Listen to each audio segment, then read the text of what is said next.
समझ नहीं आ रहा अपने सैलरी इंक्रीमेंट का क्या करूं। बेटा इतना क्या सोच रहा है?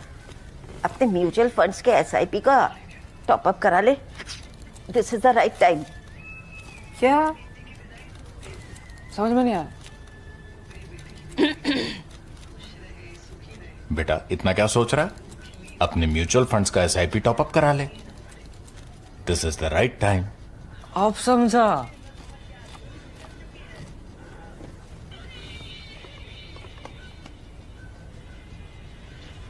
Mutual fund investments are subject to market risks.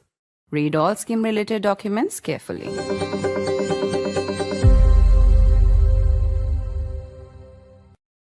Why has the Congress party lost most assembly elections since Lok Sabha 2024? Was vote chori, the idea so close to Rahul Gandhi's heart and political rhetoric, a major election flop? What is Modi Shah's winning election formula? If 2024 Lok Sabha suggested that the power of Prime Minister Modi had been contained, a string of victories in the assembly elections that have followed suggests otherwise. And was Prashant Kishor more hype than real? Or is he still a political brand to look out for? These are many of the questions that are facing the country, political pundits, journalists, and people at large after the big Bihar election. A stupendous victory for the BJP and Nitish Kumar, a debacle for the RJD and the Congress. In particular, for the Congress party, as the country's national opposition party, the question is, what ails the Congress? We'll try and get to the bottom of that question, also using post-poll data put out by C-Voter and Yashwant Deshmukh. I'm Barkha, you're with the Mojo story. On the program today, the Bihar victory for the NDA and Nitish Kumar throws up a series of questions for Indian politics at large. Is the India alliance all but over? What is the winning formula of Narendra Modi and his allies? Why is it that if unemployment was such a major issue in Bihar, neither the BJP nor the incumbent chief minister were electorally punished for it? What about SIR and vote chori? These were Rahul Gandhi's pet issues. Did they turn out to be a big election flop? Why has the Congress, which seemed to be doing better relatively in the Lok Sabha elections of 2024, not been able to convert that advantage into any significant election victories since then? And what about new entrants like Prashant Kishor? How do we look at their political brand? We now have some post-election data to try and help us make sense of the political messages that Bihar is throwing up for national politics. This, even as the Congress is in churn in many ways. There's the question mark over Shashi Tharoor. Will the Congress throw him out? Will he leave? There are others in the Congress, like Ahmed Patel's daughter, who have started speaking up about the arrogance in the party and the propensity to find a way to make excuses for itself and blame others. Let's introduce our guest today as we look at some of these very intriguing questions, and we also look at hard data. Tavleen Singh, author and veteran journalist, is with us. Welcome, Tavleen. Dilip Cherian, brand guru, political analyst, is with us. Welcome, Dilip. And also joining us is Yashwant Deshmukh, who, of course, leads C-Voter and has provided us with this very, very interesting post-poll data. Yashwant, let me start with you. You know, when we look at the data that has come from C-Voter, this is post-election analysis, a few key points emerge, and I'll let you go through them with a few introductory comments. Women led the NDA to victory. That much is clear. More Muslim women voted for the NDA than Muslim men, pointing out that the 10,000 scheme, the 10,000 rupee scheme, did have a major impact. We saw the only one group, you point out, in which the Mahagathbandhan outperforms the NDA, and it's young men between the ages of 18 to 24. Most people you survey do identify unemployment to be a major issue, but they don't punish either Nitish Kumar or the BJP for it significantly. Or if they do, it's in that very age group of very young men, 18 to 24. And Prashant Kishor's ratings plummet. I've just done a macro introduction to some of your findings. I'm going to ask you to give us an overview. I should also add that in the issues that you looked at and C-Voter looked at that were important to voters that defined their decision Vote chori was at the bottom of the list, hardly getting any traction. Yashwant, it's over to you. Thank you, Barkha. And right in the start, I would like to just explain slightly to the audience, to the viewers, because Barkha, in the last 1 year, we have done the tracking thing, and on and off, we have always tried to explain what's going on in Bihar. So, how exactly is this post poll different? We did not do the exit poll; we did the post poll. There are post polls which are done for academic purpose, but this is a slightly different exercise because not just about the fresh voters that we ask these questions, but Barkha, in the last 1 year, we almost during the tracking Bihar election, we talked to almost 1 lakh Bihari voters, and almost 10% of them we actually talked back to them.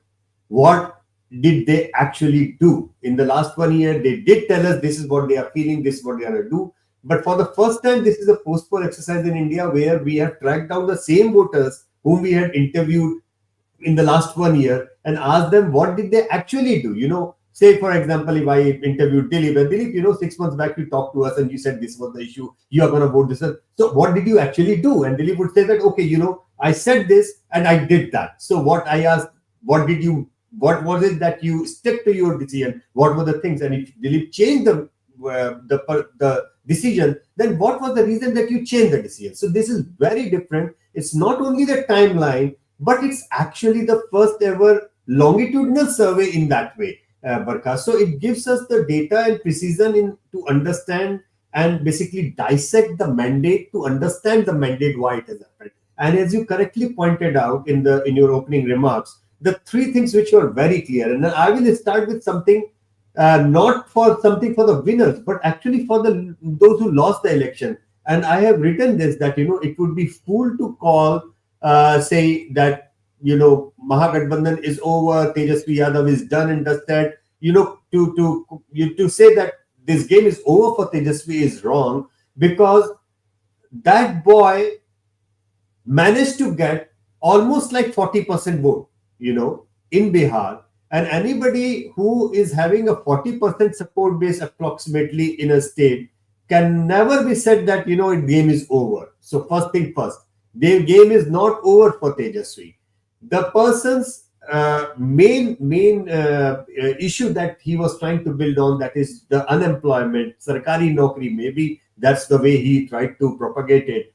But that issue resonated not just among men, but even among the women of Bihar. That is very critical, because on certain question, men and women were just talking like the same thing. But on the voting intent and other things, they were like poles apart in many ways. But on issue of unemployment, both men and women said that this is the number one crisis of Bihar, because women who are even voting for Tejashwi, for Nitish Kumar and BJP, they also said their husband, their fathers, their kids, they are going out of state for employment, and that is something which they want to change. Can I ask you a follow-up question, because there will be many different aspects we look at, and I want to bring in Dilip and Tavleen as well as we look at the different aspects. But if you say that don't write the political obituary of Tejashwi Yadav yet, and the issue he picked, which was jobs, did matter to people, why do you think that the Mahagathbandhan was not able to convert that sentiment into votes? Why was the discontent or the concerns about unemployment not something that the BJP and the JDU was penalized for?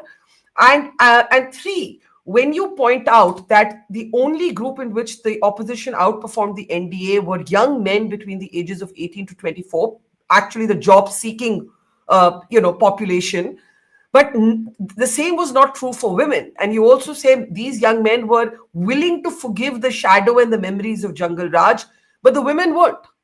So what happened? I mean, if unemployment is the biggest issue, then how did the Mahagathbandhan do so badly when it was their pet issue? So I think what went wrong here in big number of our friends and colleagues who were traveling around in Bihar, and their assessment of very close race and went wrong. And when we were discussing, I was maintaining to you that there is a double-digit gap as far as the female and male intents are concerned. And this we were getting all along in the tracker as well. And what has happened is that institutional memory was passed down to the new girls, new young women from their mothers. But I think that wasn't true about the young men. Now, there is a dark cloud for MGB to read into that, and there is a silver lining for others to read into that as well. So, first thing first, the headline is that females actually turned this election upside down. I know Tavleenji has said that this is about the Labharti Yojana, and yes, I mean, that's a different argument and different discussion that we can always have. But do you believe that? Do you believe it was a single scheme election? I think in the cases of Maharashtra, yes, I agree with that, Tavleenji. In the cases of, say, for example, in Hemant Soren's case, or even in the case of Shivraj Singh Chauhan, I would agree. But in case of Nitish Kumar, I am slightly, I have a different point of view. I feel that his connect with the female voters in Bihar was of a generational policy matter, where some girl who got a cycle to go to school 20-25 years back is now a mother and getting 10,000 rupees, and that's a kind of refreshing that memory that Nitish Kumar has worked for that lot. Okay, Yashwant, hold that thought. Just one more question before I get responses. Just briefly, vote chori failed, right? It was at the bottom of the issues. You want to just talk about that for a moment? Vote chori failed, not just failed, I think it was not even in the syllabus. I mean, look at the numbers. About 3% men thought it was significant, 4% women. So you can fail an exam when it is something is in the syllabus and you appeared for that exam and that you failed. It was not even the syllabus of the Bihari voters. So I think something spectacularly failed because people found their names in the voter list. People came out, they voted, they came up with the biggest possible turnout in the history of Bihar election. Women kind of, trashed all kind of record books to the dustbin when the turnout mattered the most. And it's the bottom of the pyramid which came out. I mean, I can see the irony of it because I remember, the election where way back in 1995 when under Session, big number of the bottom of the pyramid actually came out. Dilip, you remember that first Lalu Yadav kind of went after TN Session, but later on end up thanking TN Session. That bottom of the pyramid actually came out to vote. So I think it's ironical, but I cannot help but compare this election with 1995 election, where the bottom of the pyramid, where the women, they came out in record numbers. The mandate, maybe some people like it, some people may not like it, but one cannot one cannot deny the fact that people came out in record numbers. Nobody complained that their name was striked off, they could not vote. Not a single repoll ordered not a single act of violence happened. So, I mean, all those checklists, they do matter as far as the operation or the conduct of the election is concerned. Okay, so let's just hold that. I know there's more data, but let's bring in Tavleen and Dilip because there is a lesson for larger politics, for national politics, right? When we look at the fact that vote chori is an issue, polls so low, 3 to 4% actually saying that it was a significant issue that defined their decision. What does that tell us? Because I don't think the Congress party is looking at Bihar and saying, oh my God, we got this terribly wrong. We need to shift our strategy. There are those who spent a lifetime studying the Congress, like Rashid Kidwai, who say the biggest conversation in the Congress right now is not the Bihar defeat, Tavleen, but who's going to get a Rajya Sabha seat. He says there's a Jai Jagat gang, a new sort of, he called it Ekta Parishad politics-driven gang that is all about who's going to make it to the Rajya Sabha. So, what does this defeat tell us about the state of the Congress and the recovery of Modi and BJP from the knocks they took in Lok Sabha of 2024? Tavleen, to you first. Okay, I've said it before and I'm going to say it again. Modi's greatest asset is Rahul Gandhi. Rahul Gandhi has tried and tried to paint him as a corrupt prime minister, to paint him as responsible for crony capitalism, as a man who doesn't care for the people. And none of those ideas has caught the imagination of the voter. Now, in another political party that wasn't the private company of a family, he would have been thrown out because he's lost more than, I think, 50 elections, right? The BJP loves him, Barkha, as you probably know, because against a proper political leader, Modi can be defeated. Do you know, I mean, Nitish can be defeated. Do you know that the state of Bihar, unfortunately for us, our reporters who go out there, they don't describe to you how awful conditions are. I didn't go this time, but I have somebody, a Bihari, working for me. His wife lives 40 kilometers from Darbhanga and is nearly dying of typhoid because there's nothing. And, you know, I can't say to him, ganda pani peene se hota hai. There is only ganda pani. They have no way to boil it. This is a man who works for me, who is not a Dalit or anything, and he's an upper caste man and didn't have a roof over his head. I mean, it was a kacha roof that got blown over the whole time. So this is the reality. Bihar is so awful, and into that you bring in vote chori as the main thing. You know, I mean, it really is shocking. And then not only do you get the wrong issue to take to the people, you then vanish in the middle of the campaign. You're nowhere to be seen. You know, it's really Rahul Gandhi is Narendra Modi's best asset. Dilip, do you agree? Do you agree that this is essentially a leadership problem, not just in personality, but also in the issues? You know, Rahul Gandhi spent a lot of press time, media time, his own energy, his party's energy, his allies' energy on the issue of vote chori and the concerns around the revision of roles. And I accept that every issue that is important to the public is not an electoral issue. There are issues that are important in of themselves. But you do not choose campaign time and energy to raise those issues. Dilip, I'm just going to wait for you to fix your shot, and there you are. Do respond. You know, I tend to believe that the ability of the Congress party to be nimble on its foot and to appropriate the right electoral strategy is unfortunately dictated too much by the personal whim or the belief of Rahul Gandhi and the coterie around him. A simple survey would have shown how much impact a vote chori kind of thing has had in the first 2 weeks of campaigning. It's time to have switched. The second thing, while Yashwant has indicated that the distribution of vast quantities of money to large numbers of women isn't the most important thing, there is no doubt, even from his data, that moved the needle substantially. The third thing is clearly this kind of money ensured that within families, women voted differently from the men, which is not the normal practice in the past, as far as surveys have shown in Bihar at least, and in many other states. So for the first time, you had women breaking away and creating a bloc, and they were rewarded for it historically by Nitish for a long period of time. And then they got this lump sum, which made the real huge difference. Number 4, the big problem with the Congress party is the kind of troops they put on the ground. They had to, para-drop Gehlot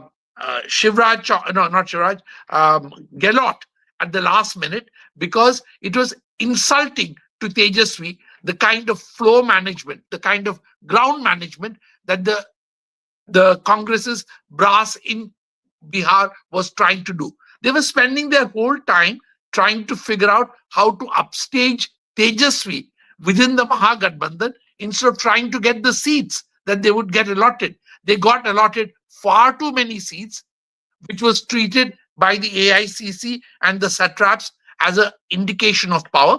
And that was a clear reason why they lost. They didn't have the ground troops to actually get even part of these seats. They should have been satisfied with less and allowed Tejashwi to try and lead the campaign after having declared him far too late, which was another huge electoral debacle. And it really meant that the satraps who were in charge were to blame and less Rahul Gandhi. He should have actually taken the call and said, hey, this is Tejashwi's election. Let's make him the boss from the beginning. But, if I can ask both of you to respond, Mr. Gandhi also vanished as Tavleen pointed out, Dilip, in the middle of the campaign, he was said to be upset with how things were being managed with his ally RJD. Do you believe there will be any repercussions in the Congress? Will anything change? I hear, whispers about, oh, we wish, and I think you pointed out, everybody wants KC Venugopal, Rahul Gandhi's key man, to go to Kerala to somehow break the stranglehold he seems to have over Rahul Gandhi. Priyanka Gandhi, it's been pointed out, hasn't been given any key task for months now. I think at the sort of, I'll hazard a guess. I think that Rahul Gandhi's physical presence may help the troops, but he really is at least attempting to prove that he is not the crucial factor in every state election. And that is wrong. He is the crucial factor, and he should be front and center right through the campaign. And look, I think Tejashwi is a whole lot younger. Maybe he has years to go, but he's proven himself to be a very mature politician in getting the kind of votes that Yashwant has pointed out. That kind of vote share is not to be scoffed at. So I think that it's a mistake to not, I don't think it's as big a mistake to vanish for a while, but it's a mistake to allow half-witted satraps to be in your place when you're not there. Tavleen, before I go back to Yashwant for more data, you wanted to come in? Yeah, I wanted to just also point out, because I was listening to Dilip, do you know that the Congress party has spent the past few years building up Rahul Gandhi, not the party? That's a big mistake. Because you have to have, whatever your issues are, you need people to take that to on the ground to be, campaigning. They don't have a party structure left in the Congress party. They've got the little darbar in Delhi, and people wondering about, as you said, Rashid Kidwai is saying that, they're worried about Raja. This is, they're just little leeches sitting in Delhi. They don't go out anywhere to do any work. So, it isn't just Rahul Gandhi. It is also the fact that the party feels that that the charisma of the Gandhis is still there. And it is not. It is no longer that, it's not Indira Gandhi we're talking about, or even actually Sonia Gandhi. It's these two between them, don't have the ability to actually appeal in the way politically that they need to. So they need a party structure as well to help them, carry their message. I think that's an excellent point, but let me come back to Yashwant and, what wading through more of the post-poll analysis has taught you. Some interesting things happened here, like Nitish Kumar, who is being sort of written off by the media, by pollsters, by his own ally, perhaps in the beginning, who did not want to commit to making him chief minister. He bounces back. And Prashant Kishor, who had outperformed him, plummets. I think you say he goes from a 22% approval rating to a 9% approval rating, right? How do you make sense of this, one? And two, if you zoom out and look at the points that both Dilip and Tavleen have made about the Congress, the lack of party structure, the coterie, the half-witted satraps, the little leeches, I'm quoting them verbatim, and yet actually a complete denialism. And I remember you had said to me on the day of counting, something can change in the Congress if they first accept defeat, but they may not actually accept defeat. So over to you, Yashwant. Double down. They actually, and I said that day that my fear is that they are going to double down on the vote chori campaign, and that's what exactly they are doing right now. But I will answer your first question, about Prashant's number plummeting, and that was a direct impact of bipolarization of the contest at the end of the day. And as we in the tracker, we always maintain that almost 7 out of 10 supporters of Prashant Kishor were coming from NDA.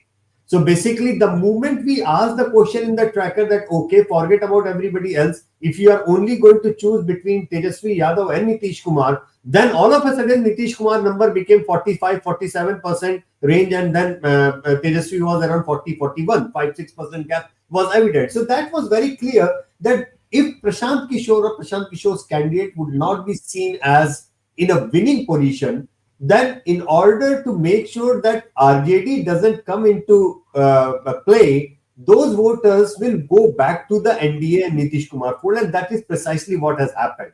So Prashant Kishor actually raised the issues, the right noise and everything. But when voter in the last found that he is actually not in a race, then on that particular issue, they had the two options, and they decided Nitish is a better option even to deliver on the issues created by Prashant Kishor, but Tejashwi might not be the best option. But why did the voter feel that Prashant Kishor was not in the race? Do you think that Prashant Kishor's decision to not contest himself was perhaps the fatal error of his campaign? Not just that. I mean, that was obviously he himself admitted that it was an error that he should have contested. But I think somehow last few weeks he kind of, gave away. I mean, there are two distinct things that he said that struck me, and we discussed it, by the way, in one of those tracker programs, when he first of all said that between Tejashwi and Nitish, he will always choose, no, without any doubt. That was a kind of subtle messaging to his own supporters that, okay, if suppose I am not there, then go where I am asking you to go. And second thing was, then he kind of ridiculed his own people that, so no, ye bhag jayenge. Ye jeet gaye to bhag jayenge. You know, if I do not get 150, my people will be sold off. And that was kind of, I stuck with that. You know, he is now kind of, I won't say running away, but he is kind of giving some kind of messaging, something where he is not entirely in the game anymore. So he kind of pulled out. I mean, that's what my feeling is. And not contesting the election is where I think it went wrong. He should have contested, even if it meant that contesting from his home seat, wherever his village is, you know, his stronghold, not necessarily directly against Nitish Kumar or Tejashwi Yadav, like Arvind Kejriwal did against Pradhan Mantri Modi and against Mukhyamantri Sheila Dikshit ji. So I think these three things kind of did. But make no mistake, just the way I am not writing of Tejashwi Yadav, Barkha, I am not writing of Prashant Kishor either. Because even on the polling day, there were about 9-10% people out there who said that they wanted him to be seen as the chief minister even after polling was done. In the post-poll, and hardly 3.5-4% polled for them. So that means almost about 6.5% of his supporters, even after the polling was done, they kind of switched over and they're still taking his name. So he has the traction, provided he continues. That's his game to play. But as far as Congress is concerned, you remember the day when I said that once the election results are out, we are going to ask ourselves if Katihar Yatra was more important than the Columbia Yatra. You know, I totally agree with Tavlinji as well and Dilip's assertion as well that the people around RG, I don't know if somebody has the guts to stand up to him and tell him that, boss, what are you doing? I mean, this doesn't make any sense. Colombia at this point of time doesn't make. You tell me anybody if it makes, any sense to anybody for that matter, you know. And it doesn't make. And I feel sorry. I feel sorry because of one thing, Barkha, that in our Mood of the Nation polls in the last 10 years particularly, not a single point of time I found public at large in India to be dismissive of opposition. Overwhelming majority of Indians always said in that tracking question, India needs better opposition. India needs a stronger opposition. They see Congress as the pinpoint of the opposition, momentum and everything. And yet, when they look at this kind of situation, I feel sorry. I feel sorry because India needs better Congress. India needs better opposition. And that's what the public of India is requesting them to be. So let's open this up again, Tavleen. I know that you are somebody who likes or appreciates Prashant Kishor, and you've said that before on my program. But it's unclear. A lot of people say, was he media manufactured? Why did the media give him so much time? It turned out to be a bubble that burst. Yashwant isn't saying that. He's saying we have to wait and see what he does over the next few years. He has said that he will not go back to consultancy. He will continue, at least for the next few years, to try and be a politician. How did you look at that brand of Prashant Kishor particularly? If he, I agree with Yashwant, by the way, don't write Prashant Kishor off. You see, it's not easy to build a political party. It takes time. even with the Aam Aadmi Party, even with the fact that they had the corruption, both the anti-corruption movement as their, fuel rocket, etc., as their rocket fuel, even they took a while before they began to be seen as credible, and that also only in a city. It took them a while to then get out of Delhi. In the case of Prashant Kishor, for a start, I was in one of those Aapki Adalats for Prashant Kishor as the judge, and he talked about not contesting. And I said, if you do that, you're sending the wrong message. You're actually saying, I'm not a serious contender for CM. I'm a social worker who's going to wander around. That's a big mistake. Because when you want to be a politician, you've got to wear your political badge out there saying, I want to become a politician to change Bihar, not social working and just wandering about the villages. But I believe that by the next election, he will have built up enough strength. And the Yadav vote or whatever the Gathbandhan vote is all Tejashwi's vote. So they can't be written off.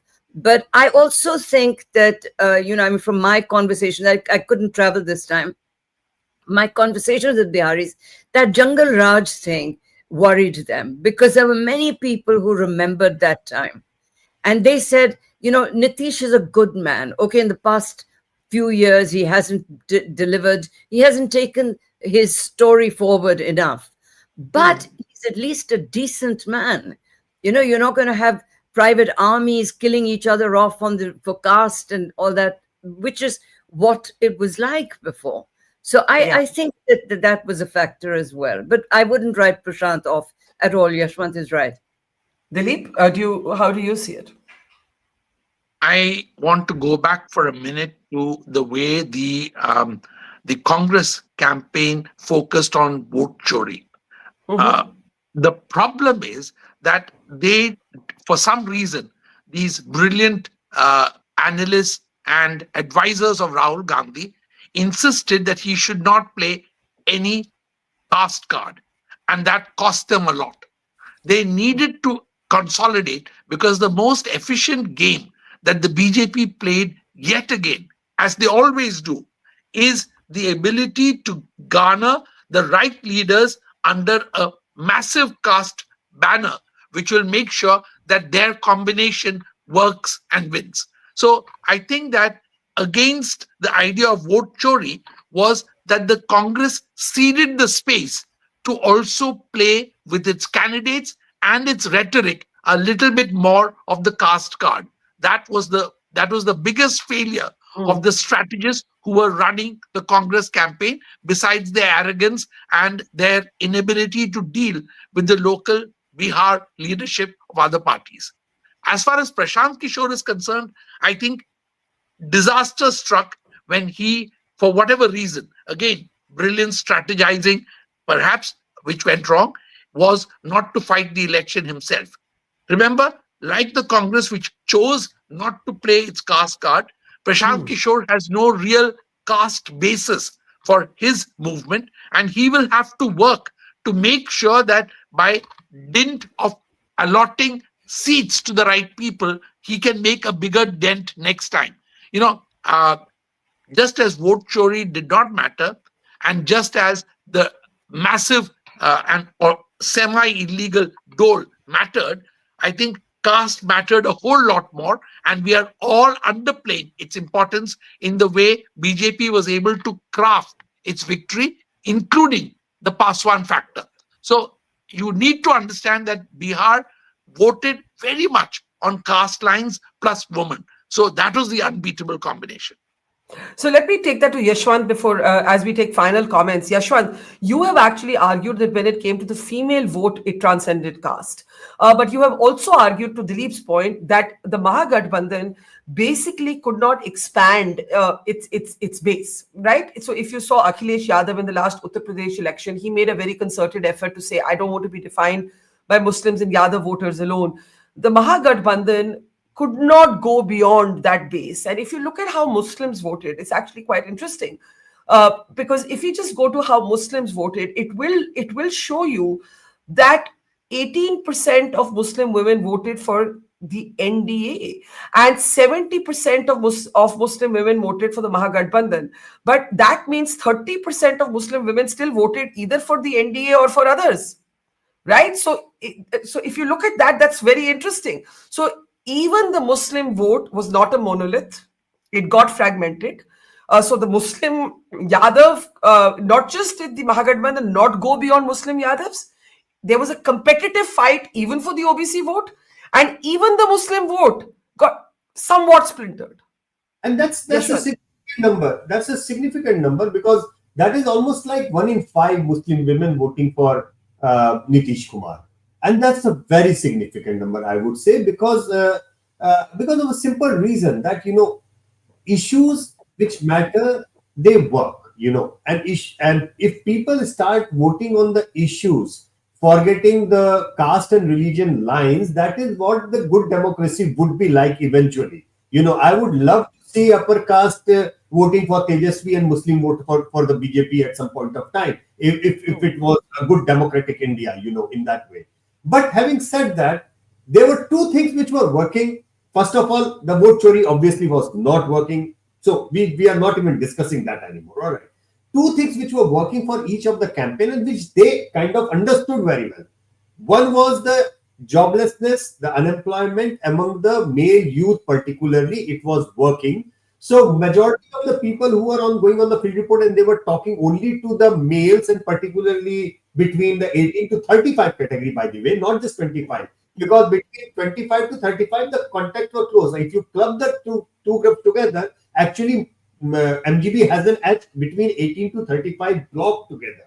All right. So they were talking to the males. People go and they talk to the males. It's very difficult. I don't know why, but talking to females on the ground, it's difficult. And only the female reporters who go on the ground, they can manage that. So they forgot that female are 50% even of the youth. They just forgot that, and that is where it made all the difference. Now, if the unemployment and the male youth was working for Tejashwi, the female card was working for Nitish Kumar.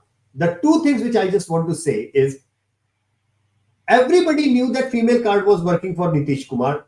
To which extent people were guessing, making a guesstimate and not looking the empirical evidence of the survey data and everything. But where was the female campaign from the Mahagathbandhan? Where was Priyanka Gandhi? Where was Nisa Bharti? Rohini Acharya? I mean, Rabani Devi? It wasn't like they did not have the female campaigners in their camp, but were they used? No. So they just thought in a very, very patriarchal mindset that okay, औरतें तो वही vote देंगी जहां मर्द जाएंगे, and that did not happen. I'm sorry, it was not going to happen. And by the way, Barkha, if that ceiling has been shattered in Bihar, take it in writing. Every other state, females are going to shatter that ceiling of that constraint that they will have to vote as per their family's wishes or the male counterpart's wishes. It's not going to happen. So that is where I think they went wrong. They did not counter on this Nitish Kumar's card properly.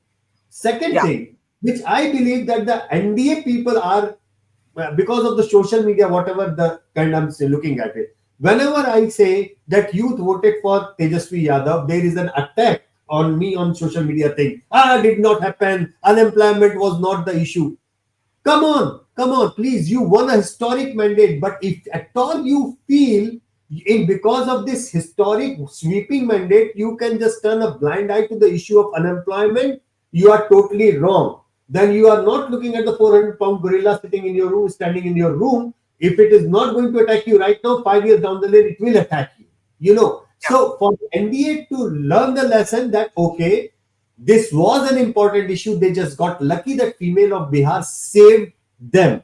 But this is an issue they need to work, not just in Bihar, pan-India, they need to work in every possible way. Otherwise, it will be too troublesome for them in the coming years, So these are the two which they have to work on.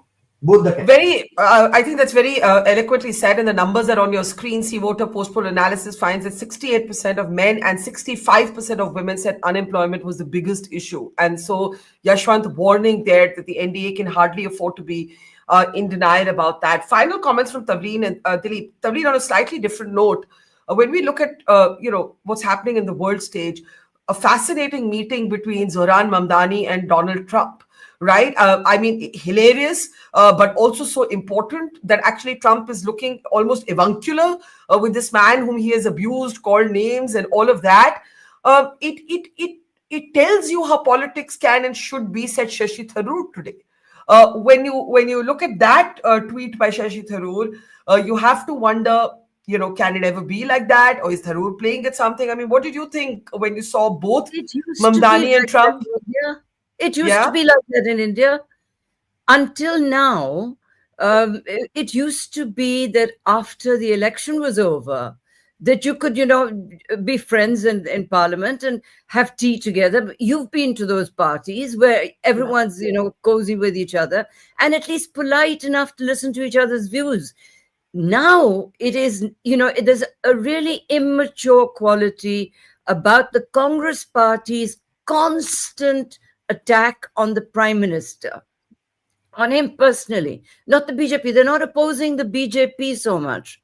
They are personally constant, and they think that is working for them. It isn't, because the average Indian, I mean, I'm no longer a Modi bhakt, and nor do I think that he shouldn't be criticized, but don't insult him. Vote chor, gaddi chor. I mean, come on, is this a school thing? And then wearing all those, labels and going into Parliament with T-shirts, and I mean, this is not serious politics. This is just a tamasha.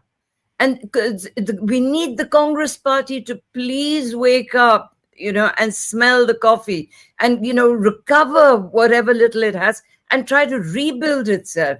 We really need the Congress Party because, Tejashwi is not going to be a candidate for Prime Minister. Only the Congress Party exists in the national opposition. Yeah. Dilip, I'll give you the closing word. You said, rather caustically that Shashi Tharoor is like the AQI of Delhi. It's in the headlines ever so often and then nothing changes, nothing happens, nothing moves. But on our screen is what Shashi Tharoor said about this Mamdani Trump meeting. And he said, this is how he thinks India should be. But he also said, this is how he has tried to be. He was addressing detractors in his own party who have questioned his praise for Modi at the Ramnath Goenka lecture, who have questioned his advocacy of Operation Sindoor, and so on. What did you make of this comment just before we go? Just like Yashwant said that the most beloved aspect of politics for the BJP is Rahul Gandhi, I think keep in mind that Shashi Tharoor is actually best for the BJP where he is, tearing the Congress down every now and then, knocking their teeth out in public with elegance and constantly railing and ranting about the global order where he feels he has a role to play, which is wonderful. But the fact is that Modi finds him extraordinarily useful as long as he's in the Congress. He will find no use for him once he's in the BJP, which is why he's not going to be there. All right, that's, I think, very incisively said. We leave it there. Yashwant's post-poll analysis is extremely compelling. The graphics are in full detail on this program for anyone who should like to study them. We'll also provide a link to where Yashwant has many more granular details. I know a lot of people are very geeky about political data and would like to go through this. Thank you so much in the meantime to Tavleen, Dilip and Yashwant, and have a great weekend, everybody. See you soon. It's great to see you here. Thank you for watching our work. If you haven't subscribed yet, don't forget to click the bell icon and subscribe to Mojo Story and support independent, robust journalism.